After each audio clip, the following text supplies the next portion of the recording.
بعض اسکالر مذاق اڑا رہے ہیں کہ احناف یہ کہتے ہیں کہ 52.5 تولہ چاندی کسی کے پاس ہو تو اس پہ قربانی لازم ہے. بعض اسکالر کو مذاق اڑا, وہی جہلم والی سرکار نے اس پہ بڑا مذاق اڑا. ایک خاتون کے پاس, بیچاری کے پاس اپنی ضرورت کے لیے اس نے اتنے سے پیسے رکھے ہوئے ہیں, اس پہ بھی قربانی لازم کر رہے ہیں حنفی لوگ. وہ بہت بکواس کی ہے, جیسے کہ اس کی عادت ہے. احناف کا پورا موقف آپ سنیں, ہم نے بھی کئی دفعہ کلپ ریکارڈ کروایا ہے. جس پہ فتویٰ دیا جاتا ہے وہ یہ ہے کہ جس کے پاس 52.5 تولہ چاندی یا سونا یا اس کے برابر پیسے ہیں تو وہ تمام ضروری خرچے نکالے گا پہلے, اس سے قرضہ بھی مائنس کرے گا, اور صرف قرضہ نہیں, اگلے مہینے جو اس مہینے یعنی بقرعید کے بعد والا جو مہینہ ہے اس میں جتنا راشن دال پانی آئے گا اس کے گھر میں, ابھی آیا نہیں ہے لیکن آئے گا, اس کے پیسے بھی مائنس کرے گا. وہ بالکل فری پھوکٹ کے اتنے بچ رہے ہوں تو پھر اس پہ قربانی واجب ہے. سمجھتے ہو, یہ ہم کئی دفعہ ریکارڈ کروا بھی چکے ہیں. بعض کمبختوں کی عادت ہے کہ وہ جان کر احناف کے کھاتے میں غلط چیز ڈالتے ہیں اور پھر اس کا مذاق اڑاتے ہیں کہ دیکھو انہوں نے دین کو کتنا مشکل بنا دیا. مجھے ان اسکالر پہ حیرانگی نہیں ہوتی, ان کے ان اندھے مقلدوں پر ہوتی ہے جو ان کو پھر نیچے پازیٹیو کمنٹس کر کے اپریشیٹ بھی کر رہے ہوتے.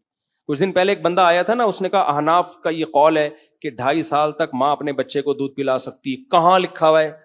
میں نے کہا یہ کمبختوں ہمارا یہ قول ہے ہی نہیں. تو نے جو پورا کلپ سنا ہے نا اس کی بنیاد ہی غلط, اور اس میں جو آگے گالیاں دی ہیں وہی غلط ہے.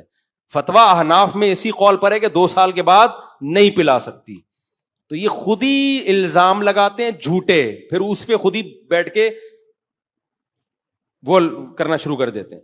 تو اس بارے میں جو سونے اور چاندی کا نصاب پہ جو قربانی واجب کی گئی ہے اس میں اور زکوٰۃ کے مسائل میں فرق ہے. قربانی میں آسانی دی گئی ہے کہ اس میں سارے جتنے بھی ضروری خرچے ہیں نا سارے مائنس کرو, اس کے بعد جا کے اگر بچ رہا ہے تو.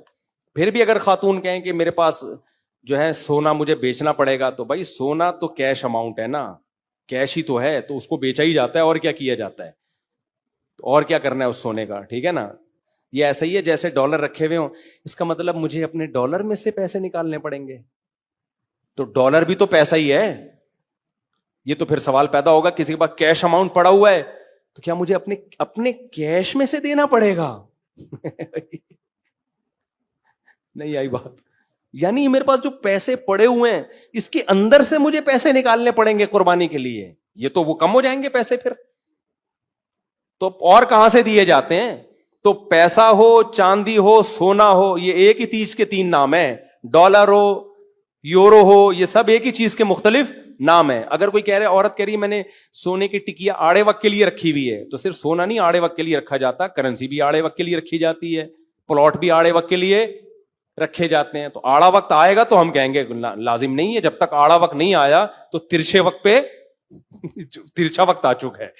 تو مذہبی عبادات میں تو پھر ہر عبادت میں یہ جو ہے نا اس چیز کو بہانہ بنا کے خانگیوں میں سونا بیچیں کیا, یہی کہہ رہی ہوتی ہیں, سونا بیچیں کیا. تو سمجھتے ہو کہ نہیں